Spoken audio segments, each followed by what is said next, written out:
스포츠. No problem.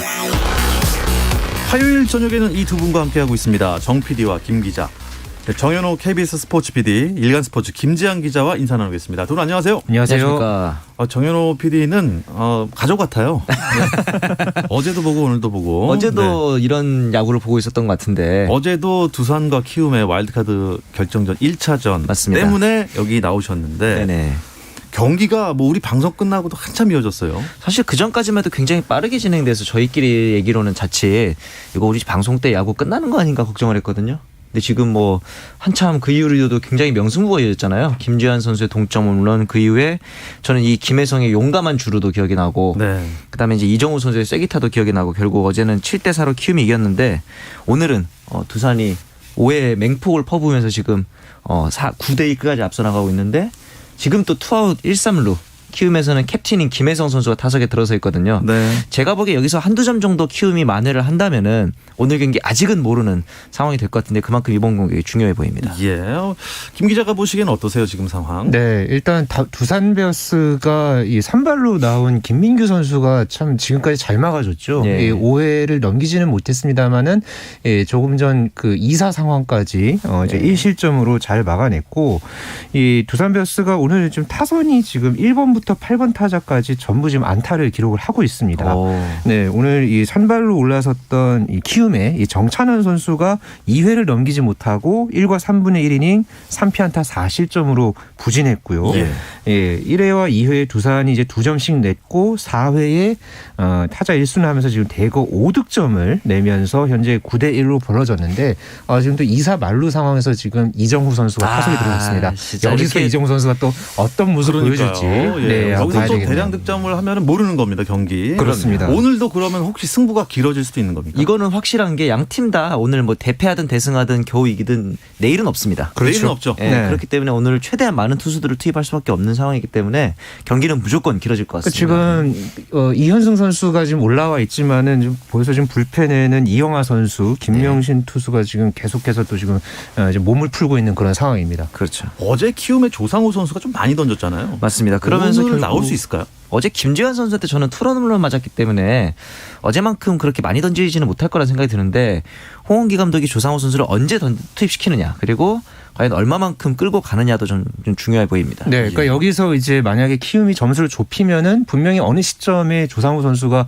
나올 수 있거든요. 그렇죠. 예, 그러니까 어제 이제 선발로 이제 나섰던 안우진 선수를 제외하고는 지금 말 그대로 키움도 내일이 없기 때문에 맞습니다. 예, 총력전을 펴야 하기 때문에 조상우 선수도 지금 아마 준비를 하고 있을 거고 아무래도 또 그전에 그 도쿄올림픽 때도 조상우 선수가 7경기 중에서 6경기나 등판했었잖아요. 그러니까요. 예, 총 아주 146개의 공을 던졌던 그런 전력이 있었기 때문에 오늘 경기에서도 분명히 어떤 이제 상황이 되면 나올 것으로 예상이 됩니다. 야, 그런데요. 저는 참 독특한 게 그동안 쭉 무관중이다가 네. 어제부터 11월 1일부터 약간 거리두기가 풀리면서 이제 관중이 들어찼습니다. 네. 그 응원 속에서 경기를 하는 선수들 마음은 어떨까요? 지금 그 관중들이 특히나 키움 관중들 네. 난리 났습니다. 네. 이정우 선수 싹쓸이 쳤습니다. 그러니까요. 점수를 좁히네요. 9대 4로. 저렇게 잘 치죠. 네. 야, 지금 방금 저 안타 한 방에 석점이 들어온 겁니까? 네. 9대 4로 지금 쫓아왔습니다. 제가 아까 한두 점 1에서. 쫓아가면 모른다는데 지금 석점 쫓아왔어요. 네. 9대 1에서 9대 4가 됐습니다. 네. 그러면서 관중들도 각 팀의 관중들 표정을 저렇게 TV로 보여주니까 네. 맞습니다. 좀 살아있는 느낌. 그러니까 확실히 지금 예. 관중이 있으니까 지금 양 팀 다 좀 이게 두산 쪽으로 길어지는 것 같았는데 네. 지금 또 키움이 이렇게 따라 붙고요. 네. 그러니까 쉽게 무너지지 않고 선수들의 전반적인 집중력이 상당히 높습니다. 이것은 그 1위 결정전 그 타이브레이커 경기 때도 마찬가지였고요. 네. 어제 경기도 그랬고 오늘도 지금 아직 이제 중반을 향하고 있기 때문에 앞으로의 상황 어떻게 될지 모릅니다. 네. 이야, 참 그렇게 해서 이현승 선수가 한 이닝도 채우지 못하고 그러니까요. 마운드를 내려가고 마는 상황입니다. 네. 자, 이제 두 분과 메이저리그 이야기를 나눠야 되는데 네네. 이게 이제 메이저리그 얘기 나눌 시간이 얼마 남지 않았습니다. 맞습니다. 월드 시리즈가 지금 몇 차전이죠? 이제 6차전을 남겨놓고 있는데 애틀란타 브레이브스가 1-3-4차전을 승리를 하면서 한 1승만 더 거두면 월드시리즈 우승입니다. 그렇죠. 그리고 휴스턴이 지금 2, 5차전을 가져가면서 시리즈 전적 2승 3승 2패로 애틀란타가 앞서고 있는 상황인데 사실 전 6차전에서 끝날 줄 알았어요. 네. 왜냐하면 애틀란타가 1회에만 듀발의 말루포를 앞세워서 4점을 냈잖아요. 네. 그런데 이제 그 이후에 선발이었던 발데스가 2와 3분의 2이닝 만에 강판됐는데 휴스턴의 개투신들이 5명이 무실점으로 막으면서 벼랑 끝에서 휴스턴을 6차전까지 끌고 왔습니다. 그러면 글쎄요. 애틀랜타가 아주 손쉽게 월드시리즈 우승을 가져갈 줄 알았는데 휴스턴의 저력도 만만치 않았다. 왜냐하면 지난 연도 우승팀 아닙니까? 그러니까 충분히 네. 좀 싸워볼 만하다. 재밌는 경기가 될 것 같아요. 네. 네. 단기전 아닙니까? 그렇죠. 뭐 지금 키움과 두산도 그렇지만 네. 눈에 확 띄는 선수들이 있어요. 일단 단기전에. 지금 애틀랜타 같은 경우에는 이 호르의 솔레어가 맞습니다. 지금까지 아주 좀 돋보이는 모습을 보여왔죠. 특히나 이 1차전에는 이 첫 타자로 나와서 홈런을 쳤습니다. 맞습니다. 이것은 월드시리즈 역사상도 처음 있는 그런 월드시리즈 기록이고요. 1차전 첫 타자. 네. 1회 종료의 첫 타자가. 네, 그랬고 또 4차전에서도 7회 말에 이 또 백투백 홈런을 치면서 또 애틀랜타의 승리를 이끌어냈었다가 어제 경기 같은 경우에는 이 휴스턴의 포수였던 이 마틴 말도나도가 사실 정규 시즌 때는 타율이 1할 때였거든요. 기본적으로 항상 타율이 좋지는 않은 선수죠. 네, 그랬던 선수였는데 어제 경기에서는 2회 초 첫 타석에서 희생 플라이로 타점을 기록을 했고 네. 또 5회 초에는 2-3할로에서 밀어내기 볼넷으로 동점을 뽑아냈고 7회 초 세 번째 타석에서 안타로 쐐기 타점을 뽑아내면서 이 휴스턴의 이 기사회생을 이끌어냈던 그런 좀 역할이 있었고요. 저는 개인적으로 이번 그 월드 시리즈를 보면서 이 선발이 좀 일찍 무너졌다가 오히려 중간 개투들이 상당히 힘을 내면서 맞습니다. 이 승리를 가져온 그런 양 팀의 상황들이 좀 눈에 띄었습니다. 네. 4차전에 애틀랜타의 상황이 그랬고요. 어제 이 5차전 같은 경우에도 아까 말씀해 주셨던 대로 좀 휴스턴의 이제 그 프란베르 발데스가 3회도 안 돼서 무너졌는데 이후에 애틀랜타한테 한 점도 내주지 않았던 그렇죠. 이 개투진이 참 눈길을 모았습니다. 야, 어쨌든 뭐 애틀랜타는 한 개 승수만 추가하면은 월드시리즈 우승인데 네. 벼랑 끝에서 일단 휴스턴은 살아났고 네. 홈으로 간다면서요. 맞습니다. 6차전 어떻게 될 것 같아요? 제가 보기에는 6차전이 애틀란타가 내주잖아요. 그러면 3대3이 되잖아요. 스코어가. 네. 5, 6차전을 따낸 휴스턴이 분위기가 훨씬 좋을 겁니다. 그러니까 애틀란타는 6차전 패배가 7차전 패배로 이어질 가능성이 높아요. 그래서 네. 무조건 6차전에서 끝내고 싶어 할 거고 휴스턴은 당연히 뭐 끝나면 끝이니까 그렇죠. 두 팀 다 6차전에서 지면은 다음은 없다라고 생각을 하는 게 맞을 것 같습니다. 예. 어쨌든 김지한 기자는 애틀란타 우승을 예측을 했고 네. 정현욱 PD는 휴스턴이 그래도 지금 타선이 워낙 폭발을 했기 때문에 그러니까요. 확률이 높을 것이다 했는데 지금 김 기자 쪽은 조금 기운 것 같기도 하고 아니면 뭐 공은 둥그니까 7차전까지 가나요? 사실 저는 지난주에 제가 좀 말씀을 드렸던 사항 중에 조금 이 사사로운 마음을 조금 담았었어 가지고요. 네. 그 90년대의 애틀랜타의 이제 강세를 이야기하면서 좀 오랜만에 우승하는 모습을 봤으면 좋겠다. 향수. 예. 그런 어떤 좀 의미를 담아서 좀 애틀랜타로 갔는데 일단 이 4차전까지의 양상은 분명히 애틀랜타의 흐름이었지만은 이게 그렇죠. 5차전에서 조금 이게 분위기가 바뀌었단 말이에요. 그리고 이제 휴스턴 홈에서 6차전이 이제 열리게 되고 하기 때문에 일단은 애틀랜타에 아직은 걸겠지만 네. 만만치는 않을 것 같습니다. 네. 선발 투수가 예고가 됐나요? 6차전? 네. 애틀란타에는 에이스인 맥스 프리드가 등판을 하고 휴스턴은 루이스 가르시아가 나서는데 선발 매치업에서 프리드를 내세웠다는 걸 말씀드린 것처럼 애틀란타가 무조건 6차전에서 끝내고 싶어하는 그렇죠. 네. 그런데 프리드가 이번 포스트 시즌에서 그렇게 좋지는 않아요. 왜냐하면은 다저스와의 챔피언십 시리즈에서도 4이닝 5실점이었고 지난 월드시리즈 2차전에서도 5이닝 동안 6실점.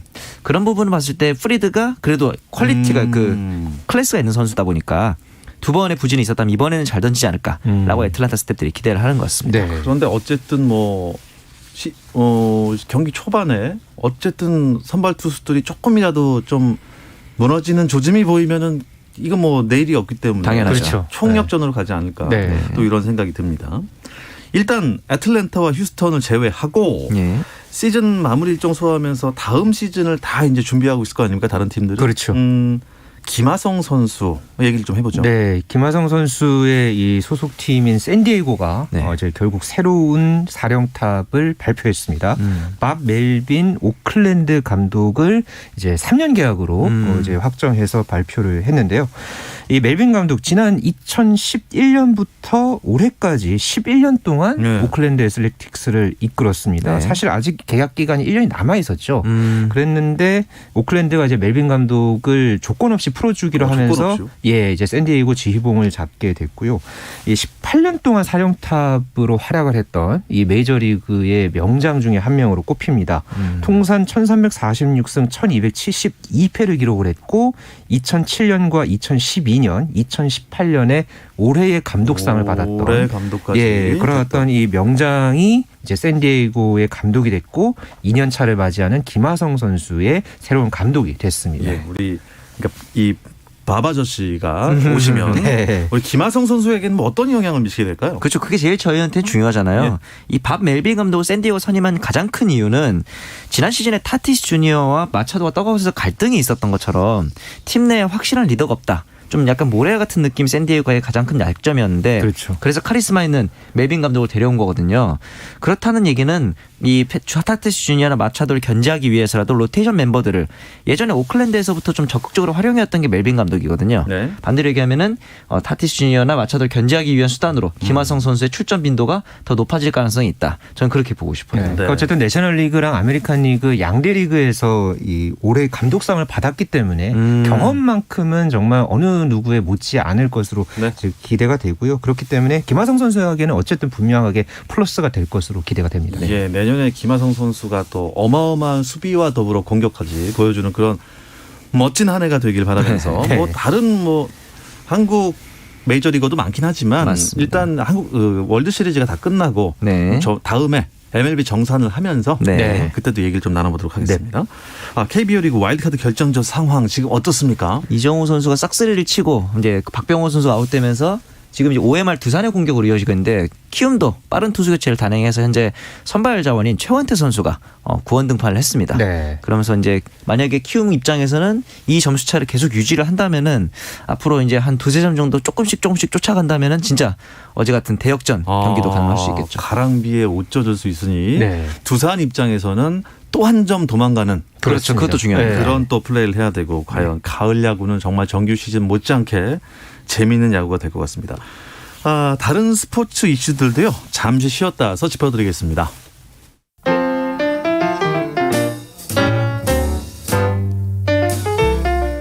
정 PD의 깊은 내공, 김 기자의 비하인드 스토리. 배구 이야기는 KBS 1라디오 스포츠에서 배구 선수 출신 해설위원 저 한유미도 듣습니다. 정 PD와 김 기자 많은 청취 부탁드립니다.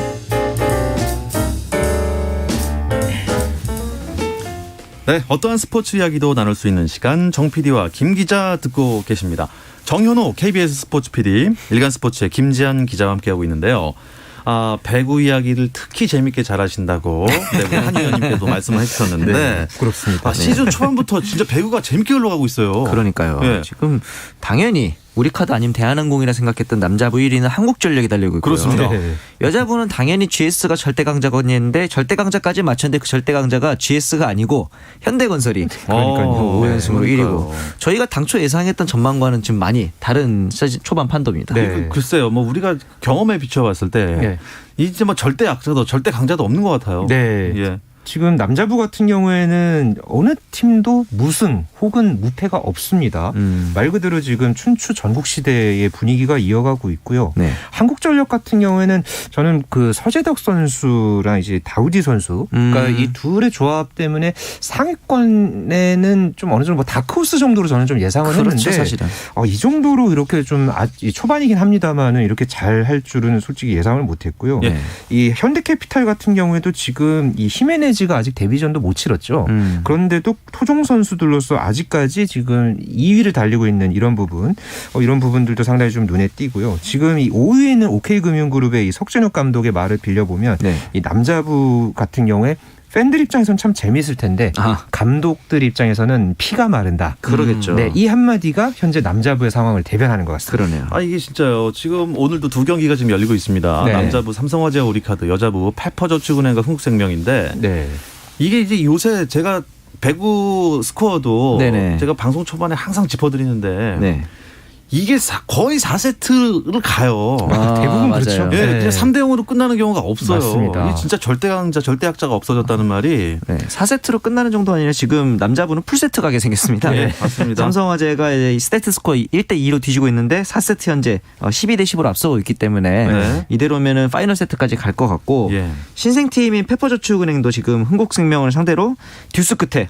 3세트를 따냈거든요. 이러면서 지금 4세트까지 가고 있기 때문에 좀 더 지켜봐야 될 것 같습니다. 네, 현재 이 남자부 상황을 보면은 우리카드가 이제 알렉스 선수가 20점, 나경복 선수 13점, 한성정 선수도 오늘 12득점으로 이 세 명이 지금 골고루 득점포를 가동을 하고 있고요. 네. 삼성화재는 러셀 선수가 25득점, 지금 이 중에서 공격 성공을 21개나 기록을 하면서 아주 지금 좋은 모습을 보여주고 있습니다. 그러면서 지금 삼성화재가 4세트를 리드해 가고 있고요. 네. 이 흥국생명과 페퍼저축은행 같은 경우에는 흥국생명의 캣벨 선수가 벌써 지금 30점을 돌파를 했고요. 이 페퍼저축은행은 엘리자벳이 역시 또 29득점. 이 양 팀의 외국인 선수가 아주 서로 이제 화력 대결을 펼치고 있습니다. 정말 이 페퍼저축은행은 신생팀인데도 뭐 일단 딱 봐도 응원하고 싶은 그런 플레이를 해요. 저희가 이제 끈질기는. 그 첫 경기 때 저희 코너에서 아마 다뤘던 것 같은데 맞아요. 네. 야 이거 첫 경기인데 첫 세트 잡는 거 아니었는데 그냥 너무 쉽게 잡아버렸죠. 거기다가 더해서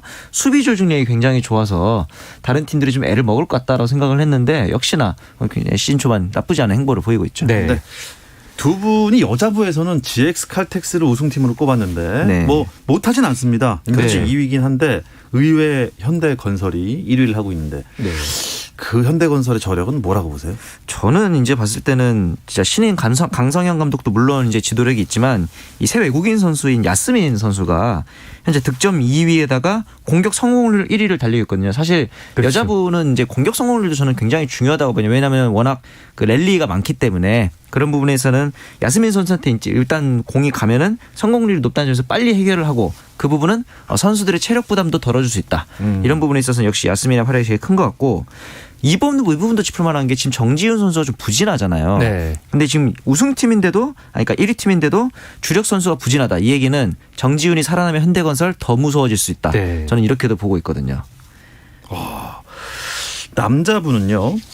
우리카드가 우승 후보였고 한국전력은 의외인데 네. 이 한국전력의 1위 할 수 있는 배경 그리고 우리카드가 왜 이렇게 좀 어려운지 얘기를 좀 해주시죠. 일단 한국전력은 그 서재덕 선수가 지금 좋은 활약을 펼치고 있죠. 직전 경기였던 현대캐피탈을 상대로 해서도 트리플 크라운을 이제 달성을 해냈고요. 맞습니다. 또 다우디 선수가 또 꾸준하게 지금 모습을 보여주고 있죠. 반면에 우리카드 같은 경우에는 초반에 이제 3연패를 당하고서 이제 네 번째 경기였던 한국전력전에서는 이제 승리를 이제 겨우 거뒀는데 네. 그 전까지 이제 우리카드의 이제 신영철 감독의 말을 빌려보면은 이 주전 세터죠. 이 하승우 선수가 조금 이 너무 쫓기는 그런 어떤 이 모습을 보였다. 부담도 좀 많이 됐을 거예요. 그렇죠. 네. 지난 시즌에 그래서 이제 하승우 선수 한 보러 이제 그 신영철 감독이 작년에 했던 경기를 좀 보면 어떻겠냐.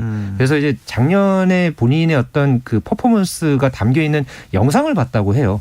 그리고 나서 이 코트에서 좀 그동안의 생각이 많았는데 그 영상을 보고서 자신감을 찾고 네 번째 경기에서 이 팀 승리를 이끄는 그런 어떤 활약을 펼쳤는데 어쨌든 이 세터의 어떤 그 부담을 터는 게 지금 가장 큰 관건이고 제가 봤을 때는 뭐 어쨌든 이 첫 승을 거뒀기 때문에 네. 이 흐름을 다시 찾을 것으로 그렇게 기대가 됩니다. 그렇군요. 배구 팬들은요 이번 주에 있을 그 이소영 더비, 네. 이소영 더비를 많이 기다리고 그럴 하더라고요. 수 있죠. 왜냐하면 인삼공사와 GS칼텍스가 7일 날 오후 4시에 대전에서 격돌을 하는데 이소영이 인삼공사를 이적을 하면서 주전 리베로였던 오지영 선수가 또 GS로 이적을 했는데 지금 공교롭게도 두 선수 다 옮긴 소속팀이 조금 부진한 모습이 있거든요. 그래서 그렇죠. 친정팀을 상대로 좀 부활의 기미를 보여주는 것을 팬들은 아마 바라고 있을 것 같습니다. 네, 언제입니까? 11월 7일 오후 4시에 대전 충무체육관에서 예. 치러집니다. 예. KGC 인삼공사 대 GX 칼텍스의 경기 이소영 더비 많은 관심 부탁드립니다. 네. 여자 배구 대표팀의 스테파노 라바리니 감독 재계약이 안 됐어요? 네, 지난달 28일에 이 대한민국 배구협회가 발표를 했죠. 네네. 결국 라바리니 감독과 재계약이 불발이 됐고요. 아이고. 라바리니 감독이 그러니까 유럽에서 계속 활동을 하고 싶다 이런 어떤 의사를 밝히면서 이 우리 대표팀의 수석 코치였죠. 이 스페인 출신의 세자르 에르난데스 곤잘레스 새 감독 선임을 이제 함께 발표를 했습니다. 아무래도 이제 세자르 감독이 이 라바리니 감독과 함께 호흡을 또 맞춰왔고 맞습니다. 그러면서 우리 여자 배구 대표팀의 전반적인 분위기를 다 파악을 하고 있기 때문에 네. 시행착오는 상대적으로 적을 것으로 예상이 그렇죠. 됩니다. 하지만은 아무래도 현재 김연경 선수가 은퇴를 하고 좀 세대 교체 그리고 새 판짜기가 상당히 시급한 지금 그런 과제잖아요. 네. 그렇기 때문에 뭐 내년에 아시안 게임도 있고 뭐 VNL도 있고 뭐 그 뒤에 이제 뭐 파리 올림픽 예선 그런 부분들까지 좀 그 과정에서 유망주들을 얼마만큼 또 잘 키워낼지가 향후 큰 과제라고 할 수 맞습니다. 있겠습니다. 네. 자, 이제 동계 종목 이야기를 잠깐 나눠보죠. 네네. 쇼트트랙 2차 월드컵 일정을 이어갔는데 쇼트트랙 좀 어떻습니까 상황이? 여전히 좀 불안하죠. 금메달을 황대현 선수가 남자 500m에서 따내긴 했지만 사실은 계주에서 금메달을 따내지 못했다는 게 네. 장기적으로 봤을 때 좀 걱정인 게 지금 이제 뭐 월드컵에서 금메달 따내고 말고가 문제가 아니라 올림픽에 못 나가게 생겼습니다. 네. 계주가 지금 중간 순위가 7위잖아요. 네, 이대로 그렇죠. 가면은 남자가. 네. 4차 월드컵까지 치르고 나서 이 국가 랭킹에서 8위 안에 들어야 올림픽 계주에 출전을 할 수 있는 건데 그렇진 않겠지만 자칫하다가 더 안 좋은 흐름이 이어질 경우에는 8위 안에 들지 못하면은 올림픽 계주에 출전을 못할 수도 있는 약간 위기감이 있기 때문에 저는 이 부분이 좀 제일 걱정이 됩니다. 네. 최민정 선수가 부상 때문에 출전 못해서 뭐 그런 영향도 있을까요? 일단 최민정 선수의 영향이 뭐 없지는 않지만 전반적으로 우리 여자 쇼트트랙 대표팀의 좀 분위기가 좀 이전과는 많이 다른 거는 사실입니다. 맞아요. 뭐 1000m, 1500m 같은 경우는 특히나 좀 어떤 작전이 사실은 굉장히 또 중요한 그런 종목이잖아요. 네. 그런데 좀 이번 그 2차 월드컵 같은 경우는 1500m에 3명이 결승에 올라갔는데 아무런 작전을 쓰지 못했고요. 그러면서 상대 선수들이 어떤 레이스에 전반적으로 끌려가는 그런 양상을 펼치면서 결국은 이제 별다른 그런 어떤 성적을 내지 못했거든요. 좀 전반적으로 이 연륜이나 경험 이런 부분에서는 많이 부족한 그런 분위기입니다. 뭐 빙상 연맹 내부 문제도 뭐 많이 불거졌고 네. 우리 팬들이 많은 실망도 있었습니다. 하지만 그 전에 일단 성적으로 대변을 했었기 때문에 그렇죠. 항상. 그랬었는데 이번에는 내부 문제도 있고 그렇죠. 성적도 좋지 않으니 이 비난의 화살이 어떻게 돌아갈지 모르겠습니다. 네. 곧 3차 월드컵 아닙니까? 맞습니다. 어떻게 해야 이제 될까요? 오는 11월 18일부터 21일까지 헝가리 데브레첸에서 3차 월드컵이 열리고 마지막 4차 대회는 25일부터 28일까지 네덜란드에 있는 도르드레우트에서 이제 개최를 하게 되는데 지금 이제 이 3, 4차 대회에서 말씀드린 계주 문제라든가 그다음에 네. 이제 선수들의 올림픽 출전 여부가 이제 걸려 있잖아요. 그래서 정말 위기다라고 생각을 한 한국 빙상이 쇼트트랙의 최웅구 그리고 스피드 스케이팅에는 김관규 지원단장을 지금 선임을 했어요. 그런데 그렇게 단장을 바꾸는 문제가 과연 어떻게 근본적인 해결책이 될까라는 조금 걱정이 들긴 합니다. 네. 그야말로 지금 빙상은 한국 빙상은 위기의 한국 빙상이다. 네. 이 위기를 좀 타파해서 베이징 올림픽 때 새로운 모습으로 우리 국민들의 사랑을 다시 받는 그런 빙상이 됐으면 좋겠습니다. 그렇습니다. 네. 지금 야구 상황을 한번 짚어주시죠. 어떻게 되고 있습니까? 네, 지금 5회 말까지의 상황이 끝났고요. 두산이 5회에 점수를 내지 못하면서 네. 여전히 이제 6회 초 이제 키움의 공격으로 흘러간 상황에서 두산이 9대4로 리드하고 사실 있습니다. 9회 말에 이 박세혁 선수가 이제 도루를 하면서 거기다가 이제 송구 실책까지 나오면서 원아웃 3루의 기회가 있었는데 정수빈 선수가 투수 땅볼로 아웃되는데 이 상황에서 최원태 선수의 송구가 조금 불안했거든요. 네. 그렇죠. 여기서 만약에 빠졌으면 정말 두산 입장에서는 쐐기점이 될 수 있었는데 글쎄요. 저는 그 3루에 있던 박세혁 선수가 네. 그 타격과 동시에 쇄도를 했으면 왜냐하면 타구가 느렸거든요. 네. 충분히 충분히 발도 빠른 3루에서는 선수고 이러니까. 들어올 수 있었는데 약간 좀 아쉬운 장면이 나왔고 하지만 5점이나 앞서고 있는 두산의 상황이기 때문에 네. 그리고 아직까지 4이닝이나 남은 키움의 상황이기 때문에 네. 이제 클리닝 타임이 끝나고 막 6회 초를 시작하고 있는데 야구로 따지면 이제 전반과 후반 이제 맞습니다. 시작하지 않습니까? 그렇죠. 네. 어떻게 될지 끝까지 관심을 갖고 지켜봐 주시기 바랍니다. 이번 주 정 PD 김 기자는 이렇게 마치도록 하겠습니다. 정현호 KBS 스포츠 PD 고맙습니다. 감사합니다. 일간 스포츠 김지한 기자 오늘도 고맙습니다. 감사합니다. 내일도 저녁 8시 30분에 저는 돌아옵니다. 박태원의 스포츠.